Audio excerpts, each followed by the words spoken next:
They won't stop misbehaving. They're up out of their seats without permission. They keep talking back. They're cursing. Did I just get cussed out? I'm at my wit's end. Welcome, viewers, to my channel. For those of you who are new, my name is Janine Hogan.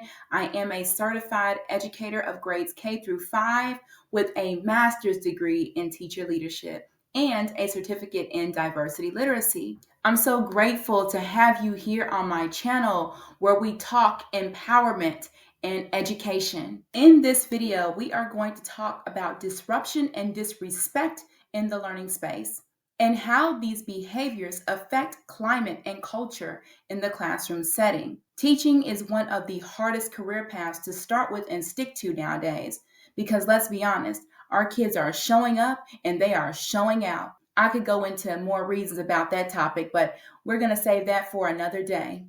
But anywho, you've clicked on this video because you are someone who can relate to this message. And I know as an educator yourself, you've got stories to tell. So get your coffee, get your drink, sit back, and let's unpack this word together today. First of all, one of the most challenging things about being an educator is the fact that we can't teach. We can't get paid for the very thing we are hired to do. We are literally taking on the roles of other professions just to stabilize our kids, free of charge at that. We are nurses, caretakers, therapists, mediators, first responders, interventionists, surrogate parents, and so much more. Furthermore, what we do on a regular basis is exhausting work, and adding misbehavior and disruption to the mix makes our job even more difficult. But we're going to tackle this topic with some strategies that are effective and have worked for me in my 10 years of teaching. I highly encourage you to use the comment section of this video to share some shocking and surprising student stories. And like and subscribe to the channel for all things about classroom management. With that, let's go ahead and get into strategy number 1. The most common behavior referrals and write-ups are student elopement. Students who walk out of the class without permission. Students who are disrupting class often take it upon themselves to remove themselves, which honestly is an effective method, but it's unsafe and disrespectful when an adult is addressing their behavior. If you actually put yourself in the position of our students today and what they have to fight through each day to survive, then you'd understand that you are not the root cause of their problems. For many, the problem started when they were born into poverty, abuse, neglect, homelessness, and instability. None of those factors have anything to do with you. If you teach in a trauma-informed school, then you know exactly what I'm talking about. Running away is their coping mechanism for misbehavior. They don't want to be held accountable for their actions, at least not in that moment. Leaving class gives your student a chance to decompress and get away from the antecedent that may have caused the behavior. Students who have a desire to walk out of class need an area in the class to self-soothe. It's not a calm down corner or rehabilitation space. It's an area or two in the classroom that allows your students to take a break. My break area is called Make That Change. It is the biggest deal in the first month of school when we return from extended vacations and holiday breaks. Check out my classroom tour video to get an idea of how many I have and how students use them in the classroom. Make That Change is a verse that comes from Michael Jackson's Man in the Mirror song. It's one of my favorite songs, and I tell my students the story about the break area every year when I get a new class. I actually play the song for them, and we conduct a lesson about the lyrics. This is really a time for self-reflection, and this is a powerful way to hook your students into you as their new teacher and their caretaker for the year. Your students want to know you outside of the classroom, and music is one of the best ways to foster those relationships early. Make That Change has all types of self-soothing tools to help my students feel comfortable in the classroom. There are positive affirmation mandala coloring sheets, scissors, glue, and construction paper for crafting, sensory seating options for students who have difficulty sitting still for long periods of time, a weighted lap pad, and a list of ways to self-soothe and more. If you stay tuned until the end of the video, I'll give my viewers a bonus toolkit that makes this break area in the classroom extra special. This is a toolkit option for students to utilize in the classroom that helps them regulate their emotions and their behavior inside of the learning space. So there's no need to call for support when your tier 3 babies can take a break here.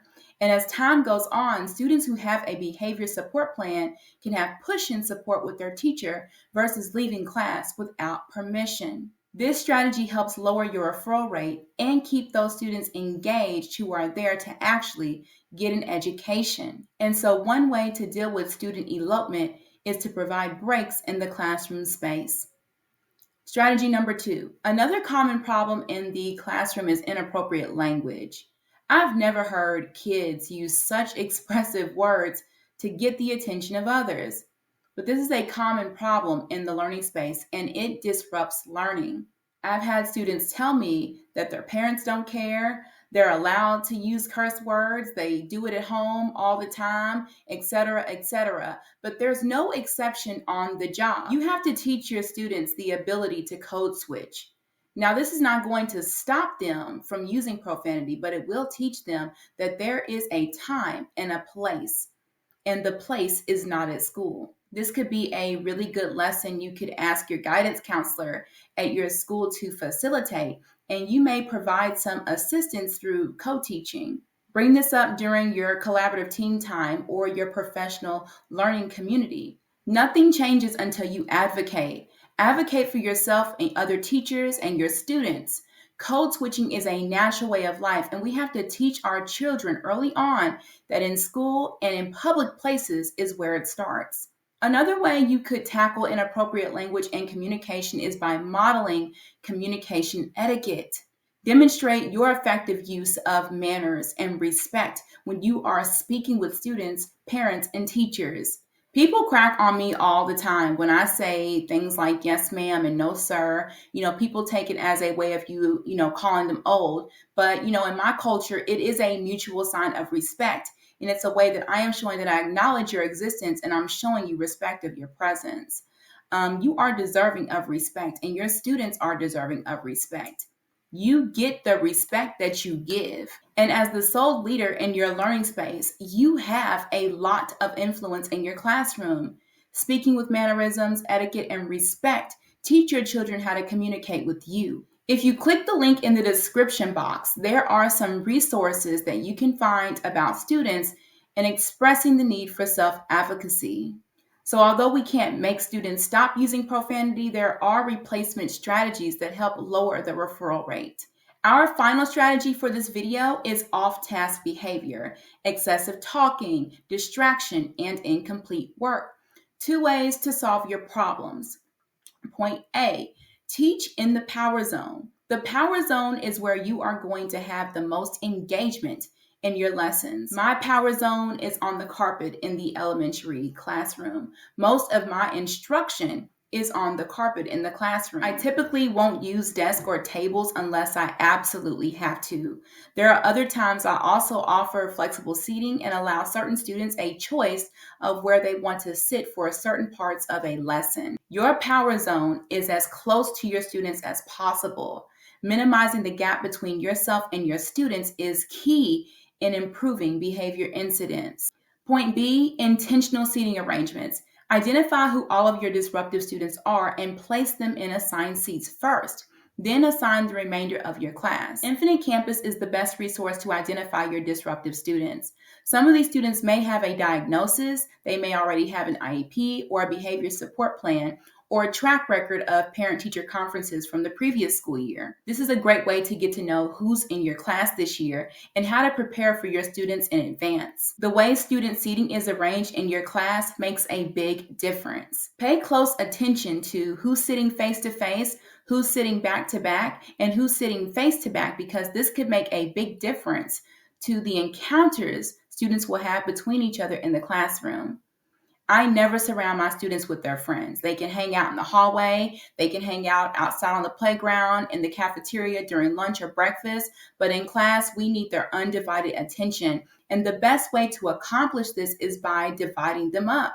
Students who also have the tendency to elope out of the classroom, I typically sit on the opposite side of the entryway.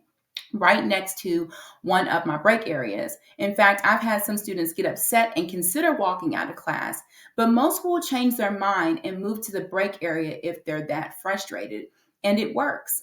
So we unpacked so much together, you all. The disruption and the disrespect ends today. This new year, this new semester, this trimester, it ends. And I told you, if you stayed until the end of this video, I had a special bonus surprise just for you. These are called student self-care kits, another toolkit available for students to utilize during their breaks to regulate their feelings, their thoughts, and emotions inside of the classroom. These have been the most effective toolkit for personalizing student behavior needs in my classroom. My students enjoy journaling, having a water bead stress ball for tension release, coloring, and so much more. If you check out the website, you can also see student testimonials that are linked down below. I want to visit a school near you. Check out more about student self-care kits using the link in the description box below and hit me up for a free consultation about ways to strengthen your practice as an empowered educator. I am the Empowered Educator, and I look forward to future engagement with you. Thank you so much for tuning into the channel. Peace.